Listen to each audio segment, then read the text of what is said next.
Friends, आप सभी का स्वागत है चैनल निधि सफारी पर। आज हम लोग पढ़ने जा रहे हैं प्रमुख शहरों व नदियों के उपनाम। तो आइए शुरू करते हैं। सबसे पहला है कोयला नगरी, ये किसको कहते हैं? धनबाद को।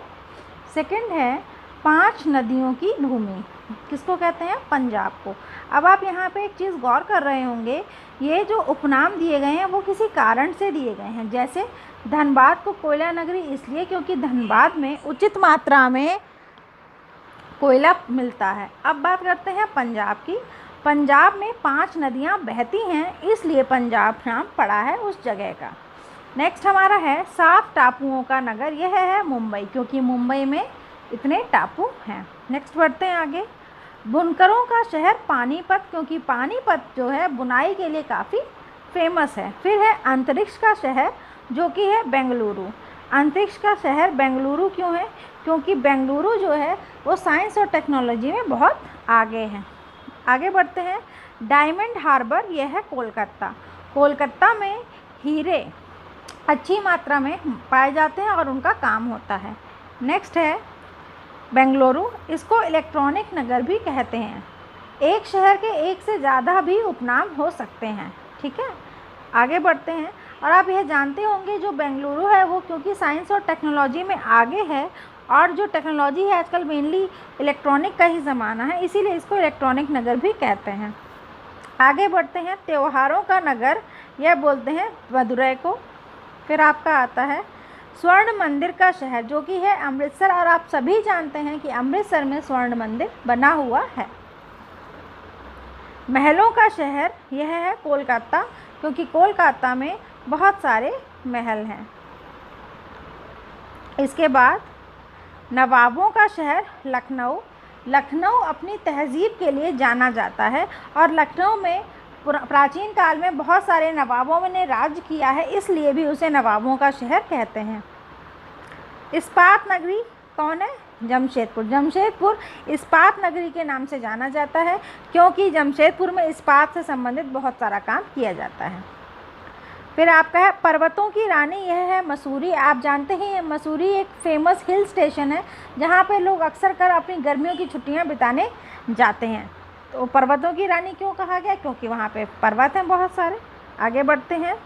रैलियों का नगर नई दिल्ली। आपने देखा होगा जितने भी भारत में जितने भी बड़े बड़े आंदोलन हुए हैं उनसे संबंधित रैलियाँ जो है हमें नई दिल्ली में देखने को मिलती हैं, क्योंकि वह हमारी राष्ट्रीय राजधानी भी है। तो हमें अपनी बात सरकार तक पहुंचाने के लिए उससे बेहतर स्थान नहीं मिलता है, इसीलिए नई दिल्ली को रैलियों का नगर भी कहते हैं। नेक्स्ट है भारत का प्रवेश द्वार, जो है मुंबई। आपको मालूम है मुंबई में गेटवे ऑफ इंडिया भी है, इसलिए भी मुंबई को भारत का प्रवेश द्वार कहते हैं। फिर है आपका कोच्चि। कोच्चि को पूर्व का वेनिस कहते हैं। वेनिस एक बहुत फेमस जगह है। अभी आप लोग इसमें डिटेल में देखिएगा कि वेनिस क्या है, फिर नेक्स्ट वीडियो में मैं आपसे पूछूंगी। नेक्स्ट बढ़ते हैं। भारत का पिट्सबर्ग, ये है जमशेदपुर। पिट्सबर्ग भी विदेश में किसी जगह का नाम है या विदेश में किसी देश का नाम है, ये आप लोगों को बताना है, मैं अभी नहीं बताऊंगी। फिर है भारत का मैनचेस्टर। भारत का मैनचेस्टर आपका अहमदाबाद कहलाता है। इसके बाद मसालों का बगीचा केरल को कहते हैं, क्योंकि केरल में मसालों का उत्पादन अत्यधिक मात्रा में होता है। फिर आपका आता है गुलाबी नगर। जयपुर आपका गुलाबी नगर से फेमस है, गुलाबी नगर नाम से। कर्नाटक का रत्न मैसूर कहलाता है। देन अरब सागर की रानी कोच्चि। कोच्चि को अरब सागर की रानी कहते हैं। भारत का स्विट्ज़रलैंड कश्मीर कहते हैं, और कश्मीर की खूबसूरती के बारे में तो आप सभी लोग परिचित ही हैं। और जिस प्रकार से स्विट्ज़रलैंड का खूबसूरत नज़ारा लगता है, बिल्कुल उसी तरीके का नज़ारा हमें हमारे देश में कश्मीर में लगता है, इसीलिए कश्मीर को भारत का स्विट्ज़रलैंड कहा जाता है। नेक्स्ट आपका है पूर्व का स्कॉटलैंड मेघालय, क्योंकि मेघालय का जो वातावरण है वह स्कॉटलैंड के वातावरण जैसा ही लगता है। नेक्स्ट आगे बढ़ते हैं। उत्तर भारत का मैनचेस्टर, यह है आपका कानपुर। नेक्स्ट मंदिरों और घाटों का नगर वाराणसी। वाराणसी एक ऐसा नगर है जहाँ पे आपको बहुत ज़्यादा मात्रा में मंदिर एवं घाट मिलते हैं, इसीलिए इसको मंदिरों और घाटों का नगर कहते हैं। फिर धान का डलिया, यह है छत्तीसगढ़, क्योंकि वहाँ पर धान काफ़ी मात्रा में होता है। इसके बाद आपका है भारत का पेरिस, जयपुर। जयपुर को देखिए गुलाबी नगरी भी कहते हैं और भारत का पेरिस भी कहते हैं। देन कम्स मेघों का घर, मेघालय। जैसे नाम ही है मेघालय और वहाँ पे बहुत ज़्यादा बरसात होती है। अगर हम मेघालय शब्द को अगर तोड़ते हैं तो वो बनता है मेघ प्लस आलय, है ना। मतलब क्या हुआ, मेघालय मेघ का घर, तो वही है, इसीलिए मेघालय को मेघों का घर कहते हैं क्योंकि वहाँ पे बारिश बहुत होती है। फिर बगीचों का शहर कपूरथला। आगे है पृथ्वी का स्वर्ग, श्रीनगर। श्रीनगर में भी वातावरण बहुत ही अच्छा है, मतलब जो हमें सूदिंग लगता है, हमें लगता है कि हम वहाँ घूमने जाएं, इसलिए उसको पृथ्वी का स्वर्ग कहते हैं।